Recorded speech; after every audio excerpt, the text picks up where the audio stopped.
¿Existe la filosofía latinoamericana? Un pensamiento periférico es un pensamiento situado.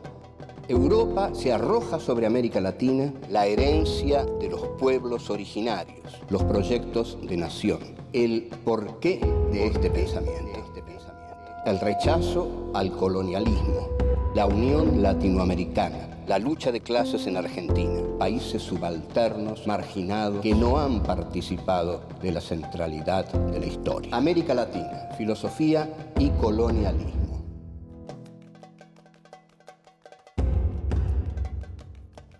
Encuentro 2. La filosofía europea y América Latina.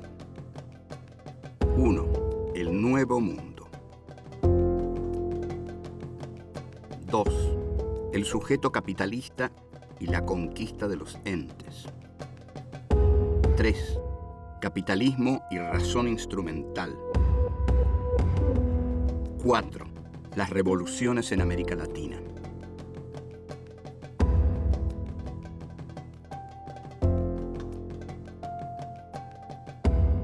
Tenemos que indagar ahora en una relación muy interesante, que es la relación entre la filosofía europea y América Latina. Vamos a partir de la cumbre del pensamiento europeo, que es Jorge Guillermo Federico Hegel. Hegel, desde la Universidad de Berlín, en 1831, venía ya dando sus clases, sus lecciones sobre la filosofía de la historia universal. Hay un capítulo que Hegel le dedica al Nuevo Mundo. La visión olímpica de Hegel, porque es la visión de un dios olímpico, que en ese momento está en la cumbre del pensamiento y es el filósofo oficial de Prusia y de Federico Guillermo. O sea, es un lujosísimo filósofo de la monarquía. Entonces, Hegel dice que América Latina, el Nuevo Mundo, él no le va a negar el honor de haber salido de las aguas al mismo tiempo que el Viejo Mundo. En realidad dice, sí, habrán salido de las aguas al mismo tiempo. Sin embargo, dice, yo observo que en el Nuevo Mundo hay todavía una inmadurez geográfica. Ustedes observan el desdén colonialista que hay en esta frase, que no le concede al Nuevo Mundo ni siquiera el haber cerrado geográficamente. Entonces, imaginen también la enorme superioridad del Viejo Mundo, que viene del alma griega, del helenismo. Los griegos son la base de la filosofía occidental. Entonces, Hegel va a decir que el Nuevo Mundo no tiene muchas posibilidades de desarrollo todavía, que afortunadamente Europa lo ha incorporado y que se verá en el futuro qué va a ocurrir. Y pronostica una guerra muy interesante que se ha dado o no se ha dado, eso depende de la interpretación que hagamos, entre el Nuevo Mundo del Sur y el Nuevo Mundo del Norte, entre América del Sur y América del Norte. La cuestión es que Hegel dice que estos territorios deben ser colonizados por Europa para que entren dentro de la historia universal. Para Hegel, todo aquello que es tomado por Europa es tomado por el espíritu, por la racionalidad, por la historia. Hay pueblos sin historia. Los pueblos sin historia son aquellos pueblos que no han sido tomados por el avance de la modernidad occidental. Entonces, estamos viendo aquí algo muy claro, es la gran concepción hegeliana justificando al colonialismo. Allí donde entra el colonialismo, va a decir Hegel, o lo está diciendo, entra la historia. Cuando Hegel habla de África, más despectivo no puede ser. Y cuando habla del mahometanismo y del Islam, también dice, el Oriente se acabó, se ha quedado dormido en la pereza islámica. Fíjense qué interesante esto que dice Hegel, ¿no? La pereza islámica se ha quedado dormida y ha expulsado al Islam de la historia. Bueno, todos sabemos que la aparición del Islam en la historia ha sido bastante espectacular. Hegel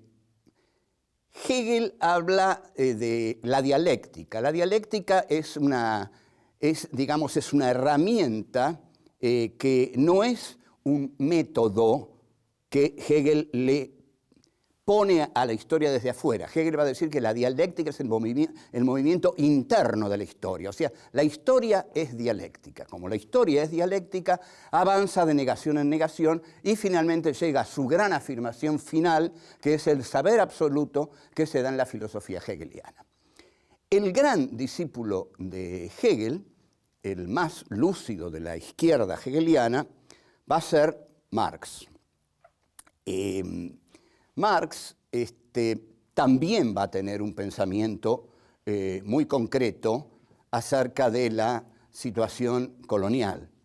En el Manifiesto Comunista, Marx desarrolla una admiración por el poder revolucionario de la burguesía que es sorprendente, hasta el punto en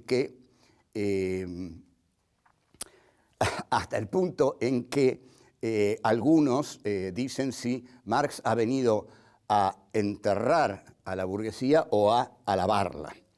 Esta burguesía que Heidegger va a encontrar su surgimiento en el cogito cartesiano, en el sujeto cartesiano, esta burguesía para Marx debe expandirse planetariamente. Allí donde entre la burguesía capitalista, entra el progreso, va a decir Marx.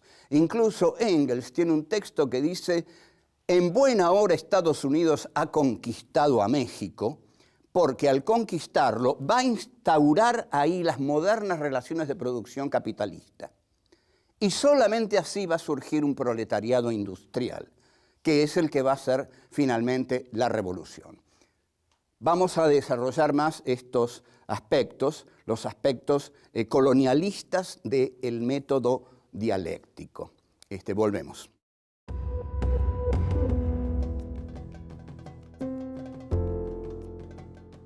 La crítica a la modernidad capitalista la encara Heidegger en los libros que siguen a su primera gran obra maestra, Ser y Tiempo.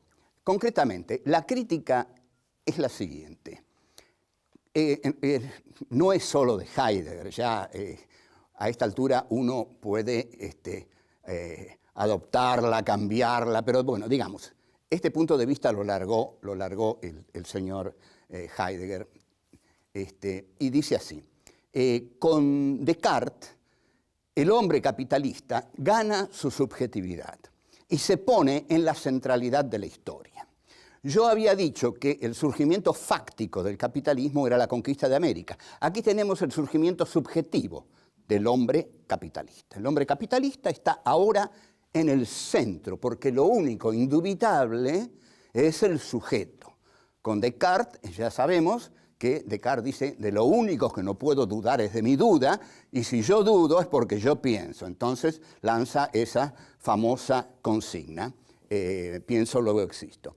Ahora, esta subjetividad capitalista, que ya en los hechos está conquistando el planeta, fortalece al hombre capitalista, porque le da la certeza de que la realidad existe porque la piensa el sujeto.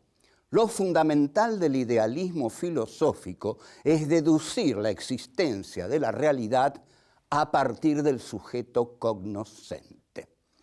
Y esto surge con Descartes y luego se desarrolla con Kant y con Hegel.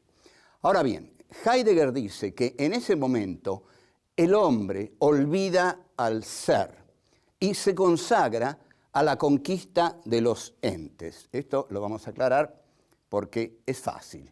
Que el hombre olvide al ser a nosotros no nos tiene por qué importar demasiado. Le importa mucho a Heidegger, digamos. Pero vamos a la cuestión de que el hombre se consagra a la conquista de los entes. Los entes son las cosas. Entonces Heidegger dice que el hombre capitalista que surge, cuya subjetividad surge en Descartes, se consagra a través de la técnica al dominio de la naturaleza, a la explotación de la naturaleza y a la devastación de la tierra. Heidegger no va a hablar de colonialismo, no va a hablar de explotación, no va a hablar de lucha de clases. Es un señor campesino al cual le importa mucho que la tierra sea devastada. Pero está señalando un punto muy importante de la razón occidental. La razón occidental necesita arrasar la tierra para realizar su poder técnico. Necesita arrasar los bosques para construir casas y, como hoy, necesita tener petróleo para que un país enorme funcione, y eso determina una guerra. Si hubiera arvejas en Irak, Estados Unidos no estaría ahí. O sea, son los proyectos imperiales los que determinan las guerras. Si hubiera arvejas, no estaría ahí. Si hubiera petróleo en América Latina, tal como hay petróleo en Irak, Estados Unidos estaría aquí. Es decir, el hombre occidental se guía por su razón, y hay una explotación racional de la naturaleza. Pero este pensamiento de Heidegger es incompleto, porque no señala que ese hombre es el hombre del colonialismo. Heidegger, y por favor yo quisiera que escuchen esto claramente, Heidegger está tan de moda hoy porque es el único pensador de derecha que critica al capitalismo. Entonces toda la filosofía que sigue a Heidegger y quiere huir del marxismo, cuando ve el colapso inminente o no tan inminente de la Unión Soviética, dicen lo siguiente: salgamos de Marx porque la Guerra Fría se soluciona en favor de los Estados Unidos. ¿Qué otro gran filósofo hizo una crítica a la modernidad capitalista? Bueno, Heidegger. Dice, por ejemplo, Michel Foucault, Deleuze, Derrida, etcétera, etcétera, y Althusser, el estructuralismo y el postestructuralismo. A la vez, comienzan a imaginar, a postular la importancia del lenguaje. Entonces, esto hace que los filósofos europeos reemplacen la crítica de Marx por la de Heidegger. Ahora, la de Marx señalaba que la modernidad capitalista instauraba una situación injusta, una situación de lucha de clases en la cual una clase dominaba a la otra y la explotaba. Pero Heidegger no señala eso. Heidegger, que va a terminar en un misticismo zen, lo que dice es que el hombre capitalista, a través de la técnica, devasta al planeta para conquistarlo, pero que el horror para Heidegger va a ser que el hombre capitalista olvida al ser. Y todavía añade algo más extraño, que no solo el hombre capitalista olvida al ser, sino que el ser se retira. Yo, la verdad, estas cosas, los heideggerianos me podrán odiar porque hay todo un enorme club universal de heideggerianos, pero yo no sé a dónde se fue el ser.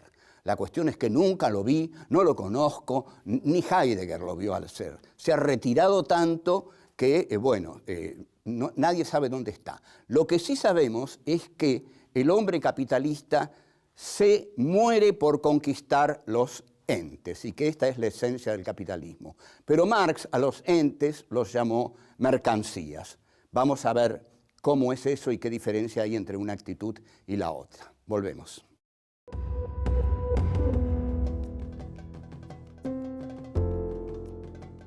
Heidegger influye muy poderosamente en dos pensadores muy importantes, que son Adorno y Max Horkheimer. Adorno y Horkheimer escriben en California, a partir de 1940, un libro fundamental, muy difícil, muy extraño, que se llama Dialéctica del Iluminismo. La dialéctica del iluminismo va a postular que el iluminismo, es decir, esa razón que surge con la Revolución Francesa, que es la revolución capitalista y burguesa por excelencia, que esa razón endiosada por los pensadores de la Revolución Francesa, es para ellos lo que llaman la razón instrumental. La razón instrumental es lo que Heidegger llama el tecnocapitalismo.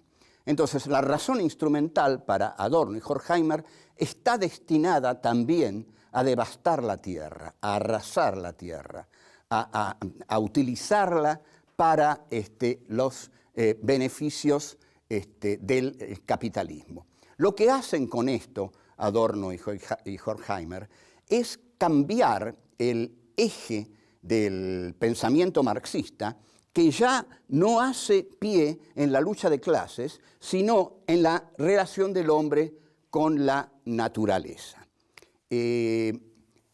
Después, en Benjamin, en las tesis sobre filosofía de la historia, Benjamin va a hacer una crítica más profunda que la de Adorno y Horkheimer, en la cual va a decir que la historia es la historia de la catástrofe humana. Es decir, ahí ya la crítica a la modernidad es una crítica que ve a la modernidad como la destrucción de la historia humana.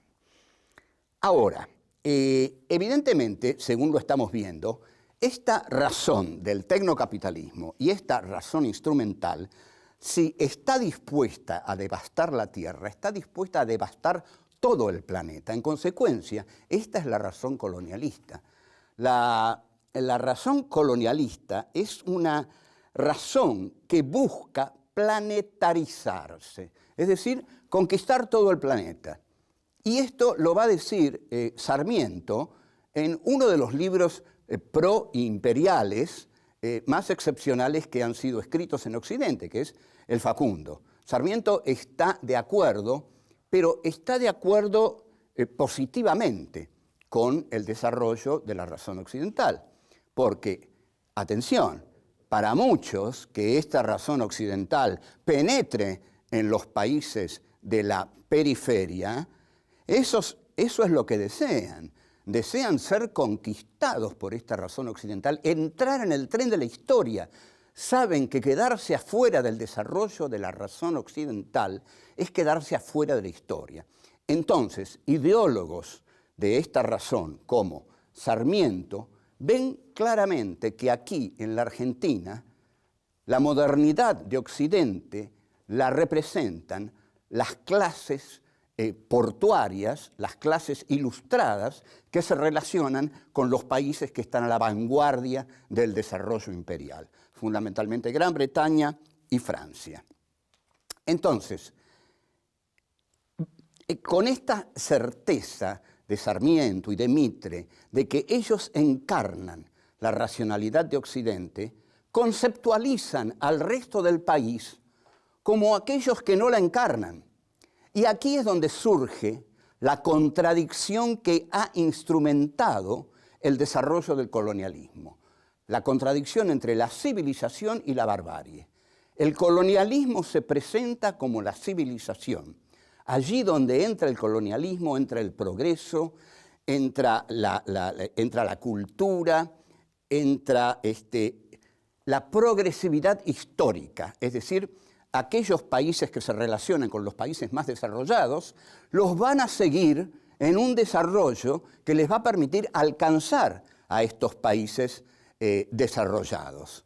Entonces, esta es la postulación de Sarmiento, Mitre y el Puerto de Buenos Aires, que deja de lado por completo, conceptualizándolos como bárbaros, a todo el resto del país y sobre todo al interior, tanto al interior mesopotámico como al interior mediterráneo, a los que arruina con el libre cambio que permite la entrada de las mercancías británicas. Entonces, todo esto, digamos, entra en una crisis terminal y entonces en este país lo que se hace, lo que se construye es una ciudad y no un país, porque Buenos Aires se adueña de la historia y luego de la batalla de Pavón que Urquiza le entrega a Mitre, Mitre declara la guerra de policía a las provincias y aniquila al gauchaje federal que pudo haberle dado a la historia argentina un sentido lateral, como quería Alberdi, por ejemplo, que quería un liberalismo integracionista. En cambio, el liberalismo fue exterminador y no hubo sentido lateral. Hubo un solo sentido, que fue el de la burguesía comercial de Buenos Aires y los sectores ganaderos y agrarios aliados a ella. Volvemos.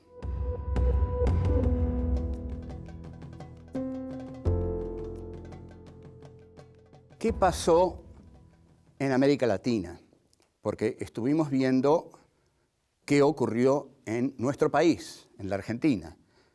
En la Argentina, digamos, los sectores dominantes aceptaron acríticamente la modernidad capitalista, creyendo que los llevaría al progreso.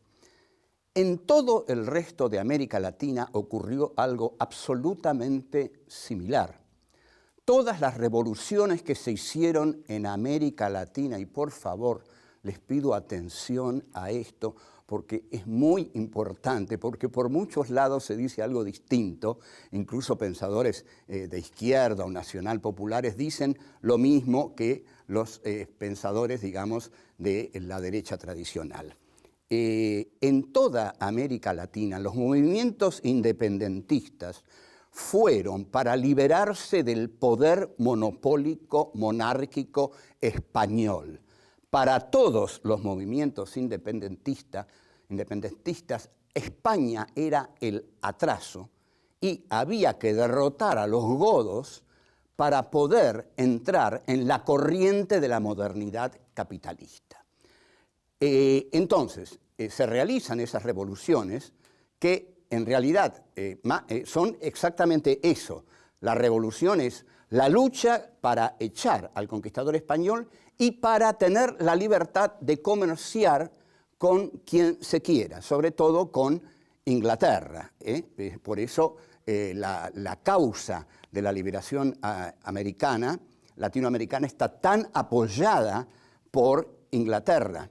Esto está hegemonizado por las oligarquías de cada país, por las burguesías mercantiles hambrientas de mercancías europeas para enriquecerse con su intermediación. De aquí que todo proyecto de unidad de América Latina haya fracasado por completo, porque América Latina no buscó su unidad, buscó lo que se ha llamado su balcanización o su desunión, porque todas esas oligarquías no querían unirse, cada una quería hacer su propio negocio a partir de su propio país. Hubo quienes señalaron esto, mostrando que era la sumisión a otro imperio, salir del imperio español para entrar en el imperio británico. ¿Quiénes fueron?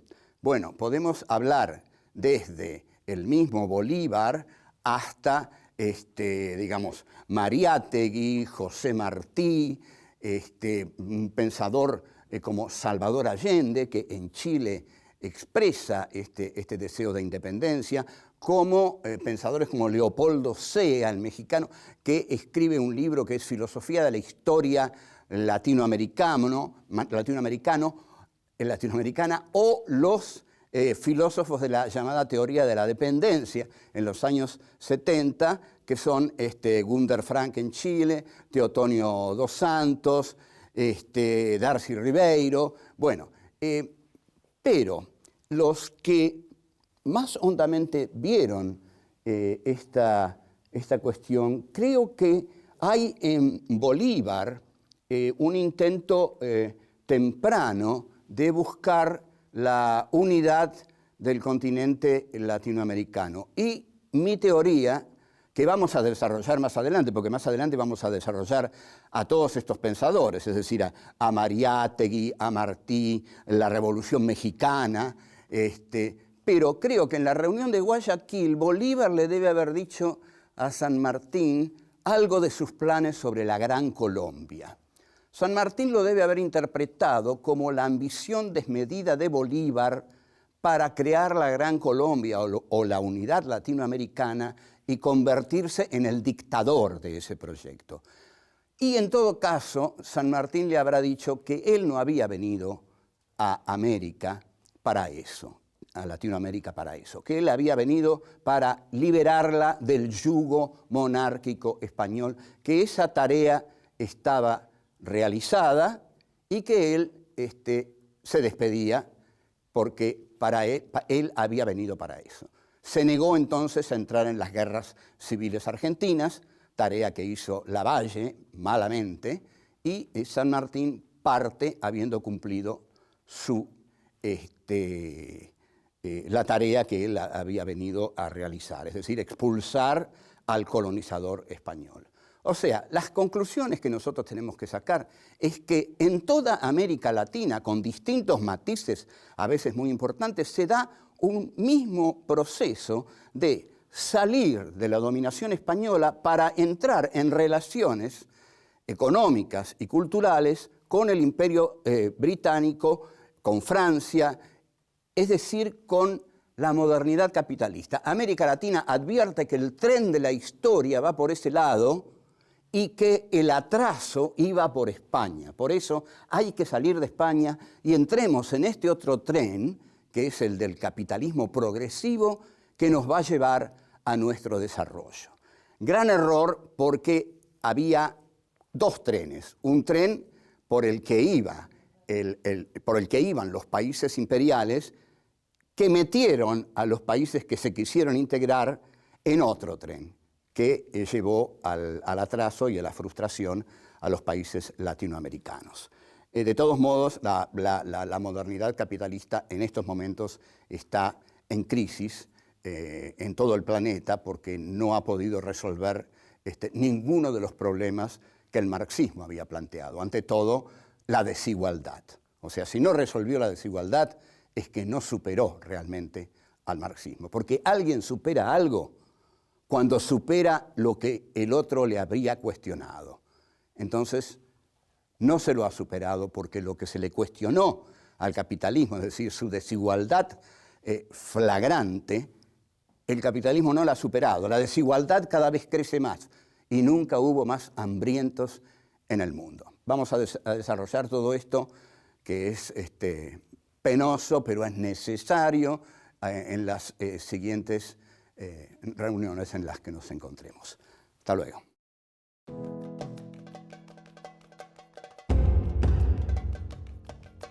Hay pueblos sin historia. Los pueblos sin historia son aquellos pueblos que no han sido tomados por el avance de la modernidad occidental.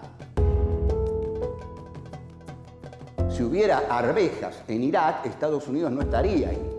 O sea, son los proyectos imperiales los que determinan las guerras. Si hubiera arvejas, no estaría ahí.